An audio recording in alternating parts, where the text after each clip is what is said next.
আজকে দেখিয়ে দেব আপনার নিজের ফোন থেকে কিভাবে চাকরি পরীক্ষার আবেদন করবেন। প্রথমে আপনি ইন্টারনেট সংযোগ করবেন, তারপরে আপনি চলে যাবেন গুগলে অথবা ক্রোম ব্রাউজারে। তারপরে যেখানে আবেদন করবেন, যে অধিদপ্তরে আবেদন করবেন বা যে চাকরিতে আবেদন করবেন সেটা লেখা সার্চ দেবেন। বর্তমানে আমি এখানে সার্চ দিছি মৎস্য অধিদপ্তরের নিয়োগ, এটা লেখা সার্চ দিছি। এখন মৎস্য অধিদপ্তরে একটা চাকরির বিজ্ঞপ্তি চলতেছে। তারপরে আমরা এখানে দেখতে পাচ্ছি যে অনেকগুলা ওয়েবসাইট চলে আসলো। আপনি একটা ক্লিক করলেই হইবে। আমি একটা ক্লিক করলাম। দেখতে পাচ্ছেন যে আমরা মৎস্য অধিদপ্তরে আবেদন করব। এখানে দেখতে পাচ্ছেন যে কোন কোন ক্যাটাগরিতে লোক নিয়োগ দেওয়া হবে সেটা দেখাচ্ছে। তারপর এখানে দেখা যাচ্ছে যে নিচে আবেদন প্রক্রিয়া, এখানে লিঙ্কটা আমরা ক্লিক করব। লিঙ্কটা ক্লিক করার সাথে সাথে একটা ইন্টারফেসে চলে আসলাম, নতুন একটা ইন্টারফেসে।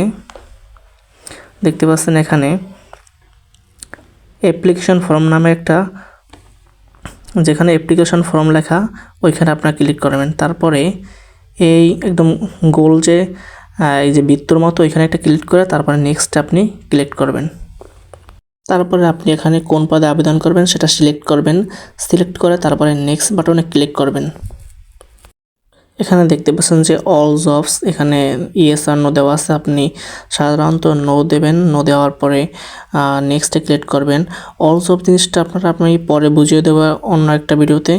আপনি এখানে নোতে সিলেক্ট করে নেক্সটে টিপ দেবেন, আর ইয়েসে টিপ দিলে ওটা আমি পরে বলে দেবো। তারপরে এমন একটা ইন্টারফেস চলে আসবে। এখানে দেখতে পাচ্ছেন যে আপনার যা যা চাইতেছে এগুলো দিয়ে দেবেন। আপনার নাম, আপনার বাবার নাম, মার নাম, তারপরে ধর্ম, তারপরে বিবাহিত নবিবাহিত মোবাইল নাম্বারটা দেবেন।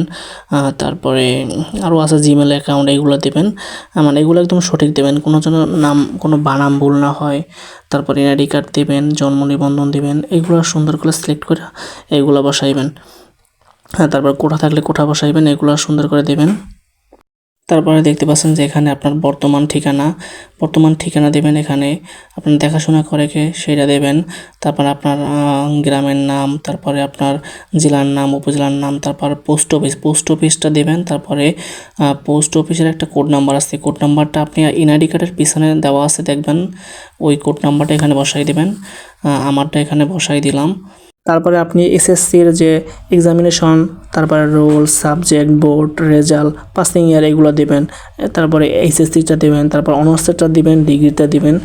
এগুলো দেওয়ার পরে একদম নিচে দেখতে পাচ্ছেন যে কিছু সংখ্যা দেওয়া আছে। এই যে এইটা সম্পূর্ণটা আপনি এখানে বসিয়ে দেবেন। বসিয়ে দেওয়ার পর একদম এই কোণারে একটা ক্লিক বাটন দেখতে পাচ্ছেন, ক্লিক বাটন টিপ দেওয়ার পরেই আপনার এরকম একটা ইন্টারফেস চলে আসবে। তারপরে এখানে আপনি ছবি বসাইবেন আর এখানে আপনার সিগনেচারটা বসাইবেন। ওখানে সিগনেচারটা বসানোর পরে আপনার আবেদনটা হয়ে যাবে। এবং সর্বনিম্ন নিচে দেখতে পাচ্ছেন ডাউনলোড, এই ডাউনলোড অপশনে ক্লিক করে আপনি ডাউনলোড করে ফেলবেন।